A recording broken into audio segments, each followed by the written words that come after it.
New Zealand చూద్దాం. Archery వారసత్వాన్ని కాపాడి ప్రపంచవ్యాప్తంగా ప్రోత్సహించడం కోసం సినీ నటుడు రామ్ చరణ్ దంపతులు ప్రయత్నిస్తున్నారు. ఇందులో భాగంగా ప్రధాని నరేంద్ర మోదీతో వారు భేటీ అయ్యారు. ఇటీవల భారతదేశం మొదటి ఫ్రాంచైజీ ఆధారిత ఆర్చరీ టోర్నమెంట్ను ఆర్చరీ అసోసియేషన్ ఆఫ్ ఇండియా నిర్వహించింది. అనిల్ కామ్నేని ఆధ్వర్యంలో ప్రపంచ మొదటి ఆర్చరీ ప్రీమియర్ లీగ్ విజయవంతమైంది.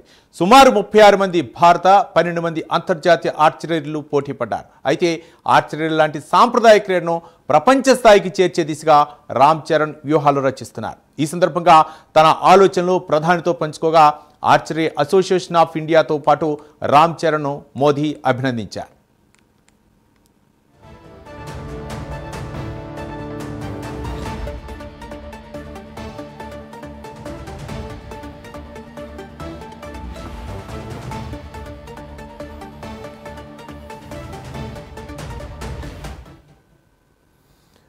హీరో రామ్ చరణ్ దంపతులు అయితే మాత్రం ప్రధాని నరేంద్ర మోదీ అభినందించారు. ఆర్చరీకి ఆయన చేస్తున్నటువంటి కృషికి అయితే ప్రధాని నరేంద్ర మోదీ అభినందించారు. దీనిపై మరిన్ని వివరాలు మా కరెస్పాండెంట్ నాగేంద్ర అందిస్తారు. నాగేంద్ర. Thank you Ravi. భారతీయ సంస్కృతిలో విలువిద్యకి చాలా ప్రత్యేకమైనటువంటి గుర్తింపు ఉందనే చెప్పాలి. అలాంటి విలువిద్యనే ప్రపంచవ్యాప్తంగా భారతదేశంలో ఉన్నటువంటి క్రీడాకారులని ప్రపంచవ్యాప్తంగా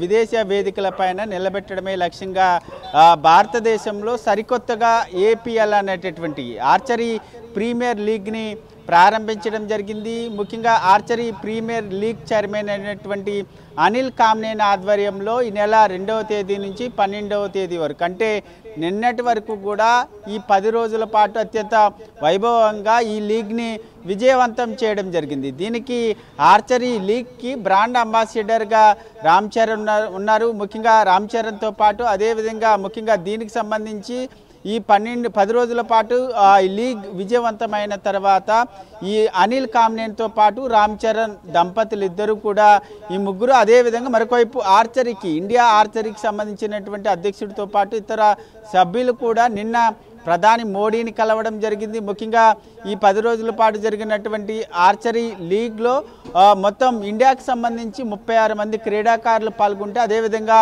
ప్రపంచవ్యాప్తంగా 12 మంది అంతర్జాతీయ క్రీడాకారులు ఈ లీగ్లో పాల్గొన్నటువంటి పరిస్థితి. ఈ లీగ్ సంబంధించినటువంటి వివరాలను నిన్న ప్రధాని మోడీని కలిసిన తర్వాత వివరించడంతో పాటు అదేవిధంగా భారతదేశ వారసత్వ సంపద అయినటువంటి విలువిద్యని దాన్ని కాపాడడంలో భాగంగా ఈ లీగ్ని తీసుకురావడం, అదేవిధంగా ఇండియాలో ఉన్నటువంటి విలువిద్యకు సంబంధించినటువంటి క్రీడాకారులందరినీ కూడా ఇంటర్నేషనల్ స్థాయిలో వారందరికీ కూడా అంతర్జాతీయ స్థాయిలో శిక్షణతో పాటు అంతర్జాతీయ స్థాయిలో వీరంతా కూడా పాల్గొనే విధంగా ఈ లీగ్ ఉపయోగపడుతుంది అనేటటువంటి అంశాన్ని ప్రధానంగా ప్రధాని మోడీతో వివరించడం జరిగింది. దీనికి సంబంధించినటువంటి అంశంలో ప్రధాని మోడీ ఈ దంపతులతో పాటు అనిల్ కామ్నేని కూడా అభినందించినటువంటి పరిస్థితి అయితే కనిపిస్తుంది. దీనికి సంబంధించి ప్రధాని మోడీ ఎక్స్ వేదిక కూడా దీనిపైన స్పందించినటువంటి పరిస్థితి అయితే కనిపిస్తుంది. మరొకవైపు రామ్ చరణ్ కూడా తమ ఆనందాన్ని వ్యక్తం చేసుకున్నటువంటి పరిస్థితి అయితే ఉందని చెప్పాలి రవి.